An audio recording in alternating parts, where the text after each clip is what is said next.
এক একজনের পায়ের 4 ইঞ্চি 6 ইঞ্চি 8 ইঞ্চি হাড্ডি নাই, শুধু গুস্ত আর চামড়া ঝুলে আছে। এর মাঝে একজন সে বলল যে 1 সপ্তাহের ভিতরে আমার এই পাটা কেটে ফেলবে। একেবারে ক্লাস 9-এর ছেলে বলেই সে কেটে দিল। আমরা আগেই সিদ্ধান্ত নিয়েছিলাম ফেরার পথে আমরা থাইল্যান্ডে ঢুকবো। থাইল্যান্ডে আপনারা জানেন যে আমাদের জুলাই যোদ্ধাদের একটা অংশ এখন আছে 64 জন, আগে এই সংখ্যাটা আর একটু বেশি ছিল। কেউ 1 বছর, কেউ 10 মাস, কেউ 11 মাস, এই সময় ব্যাপী তারা ওখানে চিকিৎসাধীন আছে। আমাদের একটা নৈতিক দায়বোধ আছে, একটা নাগরিক দায়িত্ব তাদের উপর আছে, একটা রাজনৈতিক অঙ্গীকার আছে। আমরা সেই অঙ্গীকারের মানবিকতার জায়গা থেকেই তাদেরকে দেখতে গিয়েছিলাম। আসলে তাদেরকে এখনও দেখলে খুবই খারাপ লাগে। এক একজনের পায়ের 4 ইঞ্চি 6 ইঞ্চি 8 ইঞ্চি হাড্ডি নাই, শুধু গুস্ত আর চামড়া ঝুলে আছে। অনেকে প্যারালাইজড হয়ে গেছে, অনেকের বডি শুকিয়ে গেছে। একটা ছেলে, তার বাবা এসে বলল যে আমার একমাত্র ছেলে খুবই খারাপ অবস্থা, না দেখে যাবেন না। ওখানে একটা হাসপাতালের 7, 8 এবং 9 তলা পুরোপুরিভাবেই এই রোগীদের জন্যই নেওয়া হয়েছে। সরকারের দায়িত্বভার গ্রহণ করেছে, ইন্টিরিম সরকারের সময় তাদেরকে প্রেরণ করা হয়েছে। এমবেসি থেকে লোকও নিয়োগ আছে, কিন্তু এই লোকরা তো চাইলেও কিছু করতে পারবে না। এমন কিছু কেস আছে এগুলার কোনো জবাব নাই, এমন কিছু ঘটনা আছে এগুলার কোনো রিমিডি নাই।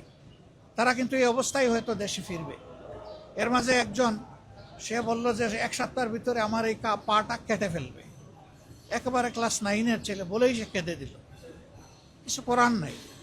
আমরা তাদেরকে শুধু সান্ত্বনা দিতে গিয়েছিলাম, তাদের কষ্ট আমরা ভাগাভাগি করতে গিয়েছিলাম, তাদেরকে এবং তাদের আত্মীয় স্বজনকে আমরা সান্ত্বনা দিতে গিয়েছিলাম। আমরা মনে করি রাষ্ট্রের অনেক দায় আছে, তাদের চিকিৎসা এবং পরবর্তী পর্যায়ে তাদের কাউন্সিলিংয়ের জন্য সরকারকে উদ্যোগ নিতে হবে, সাইকোথেরাপি দিতে হবে।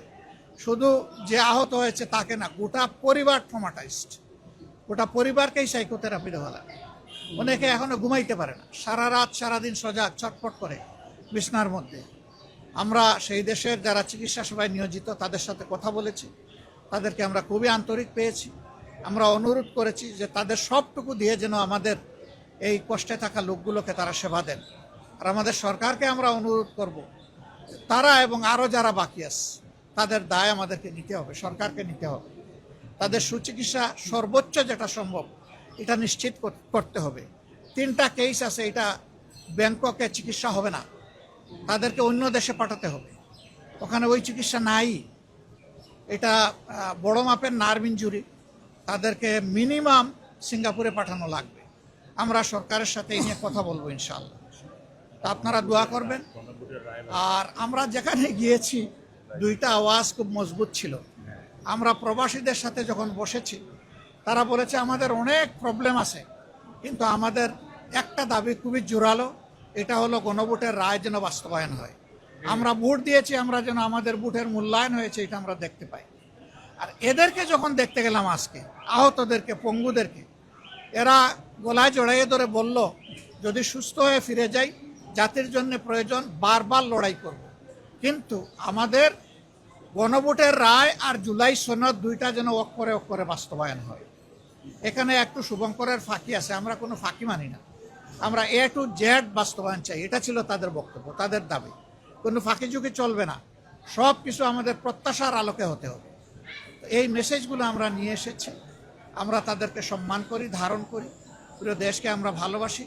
আমরা সবাই মিলে ইনশাআল্লাহ দেশের সমস্যারও সমাধান করে সামনে এগিয়ে যাব এবং দেশের উন্নয়নে আমরা সবাই মিলে একসাথে কাজ করব। প্রবাসীদের জন্য নির্মাণ হচ্ছে দেশের প্রথম স্মার্ট সিটি, যেখানে থাকছে স্কুল, মসজিদ, হাসপাতাল, সুইমিং পুল, হেলিপ্যাড, পাঠাগার, জিম, সুপারমার্কেট, শিশু পার্ক সহ সকল নাগরিক সুবিধা।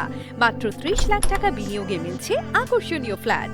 প্লাটিনাম ইনভেস্টরদের জন্য ঢাকা বিমানবন্দরে ভিআইপি প্রোটোকল সুবিধা। বিস্তারিত জানতে যোগাযোগ করুন স্ক্রিনে দেয়া হোয়াটসঅ্যাপ অথবা ইমো নাম্বারে।